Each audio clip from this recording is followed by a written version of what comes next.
ரவா கிச்சடி ஒரு டைம் இந்த மாதிரி உதிரி உதிரியா, அதே டைம் நல்லா சாஃப்டா வாயில போட்டதுமே கரையிற மாதிரி செஞ்சு பாருங்க. ரொம்ப சூப்பரா இருக்கும். ரவா கிச்சடிக்கு வந்து தேங்காய் சட்னி தான் பெஸ்ட் சைடிஷா இருக்கும். வாங்க இது எப்படி செய்யறதுன்னு பார்க்கலாம். நான் இதுக்கு வந்து 2 கப் அளவுக்கு ரவை எடுத்திருக்கேன். அதை நம்ம கடாயில சேர்த்துட்டு நல்லா வாசனை வர வரைக்கும் நல்லா வறுத்து விடுங்க.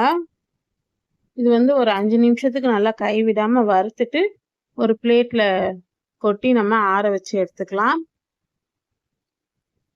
இப்போ அதே கடாயில ஒரு 2 டேபிள் ஸ்பூன் அளவுக்கு எண்ணெய் ஊற்றிக்கோங்க. அப்புறம் 1 டேபிள் ஸ்பூன் அளவுக்கு நெய் சேர்த்துக்கலாம். இது நல்லா உருகவும் 1 டீஸ்பூன் கடுகு உளுந்து, அப்புறம் 1 டேபிள் ஸ்பூன் அளவுக்கு கடலைப்பருப்பு, ஒரு 10லேருந்து 15 முந்திரி அதையும் சேர்த்துட்டு 2 பச்சை மிளகா, ஒரு துண்டு இஞ்சி பொடியாக கட் பண்ணி வச்சுருக்கேன், அதையும் சேர்த்துட்டு நல்லா இது வந்து நல்லா ப்ரௌன் ஆகணும். அந்த அளவுக்கு நல்லா வறுத்துட்டு ஒரு கொத்து கருவேப்பிலை, அப்புறம் ஒரு 1/2 டீஸ்பூன் அளவுக்கு சீரகம் சேர்த்துட்டு நல்லா வதக்கி விடுங்க. இப்போ நான் வந்து ஒரு மீடியம் சைஸ் வெங்காயம், ஒரு வெங்காயம் கட் பண்ணி வச்சுருக்கேன், அதையும் சேர்த்துட்டு நம்ம நல்லா வதக்கிக்கலாம். வெங்காயம் கண்ணாடி பதம் வர வரைக்கும் நல்லா வதங்கினதும் ஒரு 10 போல் பீன்ஸும் ஒரு 2 கேரட் எடுத்து வச்சுருக்கேன் கட் பண்ணி, அதையும் சேர்த்துக்கலாம். உங்ககிட்ட பட்டாணி இருந்தால் கூட நீங்கள் சேர்த்துக்கலாம். நான் வந்து கேரட் பீன்ஸ் மட்டும்தான் இருந்தது, அதனால் அது மட்டும் சேர்த்துட்டு நல்லா வதக்கிக்கலாம்.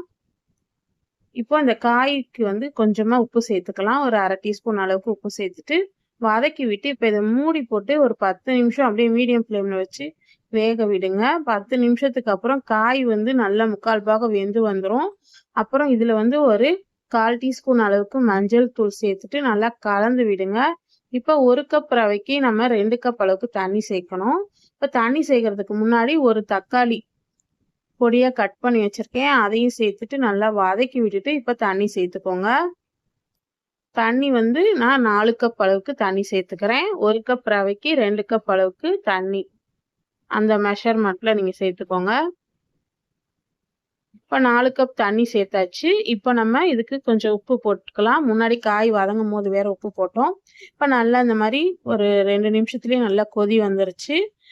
இப்போ தண்ணி நல்லா கொதிச்சுட்டு இருக்கு. இந்த டைமில் ரவையை நம்ம சேர்த்துட்டு கைவிடாமல் கரண்டி வச்சு நல்லா கலந்து விடுங்க. கலந்து விட்டுட்டு இப்போ அடுப்பை சிம்மில் வச்சுட்டு நம்ம மூடி போட்டு இதை வேக வைக்க போகிறோம். ஒரு 10 நிமிஷம் அப்படியே சிம்மிலேயே விடுங்க. ரவை நல்லா வெந்து வந்துடும். நம்ம கிச்சடி நல்லா உதிரி உதிரியாக சூப்பராக ரெடி ஆயிடும்.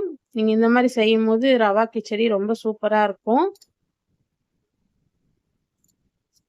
இப்போ இதை வந்து நல்லா இந்த மாதிரி கிளறி விடுங்க. ரவை நல்லா வெந்து வந்திருக்கும்.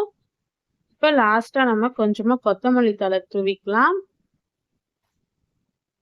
கொத்தமல்லி தழை தூவிட்டு 1 டீஸ்பூன் அளவுக்கு நெய் சேர்த்துக்கோங்க. சேர்த்துட்டு அடுப்பை ஆஃப் பண்ணிவிட்டு அப்படியே நம்ம வந்து இதை வந்து மூடி வைக்க போகிறோம். ஒரு 10 நிமிஷம் மூடி வச்சுட்டு அதுக்கப்புறம் நல்லா சூடாக சர்வ் பண்ணுங்கள் தேங்காய் சட்னியோட. ரொம்ப சூப்பராக இருக்கும். இந்த ரெசிபி உங்களுக்கு பிடிச்சிருந்தா லைக் பண்ணி உங்கள் ஃப்ரெண்ட்ஸ் அண்ட் ஃபேமிலிக்கு ஷேர் பண்ணுங்கள். மறக்காமல் நம்ம சேனலை சப்ஸ்கிரைப் பண்ணிக்கோங்க. கூடவே பெல் ஐக்கான் கிளிக் பண்ணுங்கள். ஃபேஸ்புக்கில் இன்ஸ்டாவில் ஃபாலோ பண்ணிக்கோங்க. இப்போ கொத்தமல்லி நெய்யெல்லாம் சேர்த்துட்டு நல்லா கலந்து விட்டுட்டு மூடி போட்டு 10 நிமிஷம் கழித்து சர்வ் பண்ணேன்.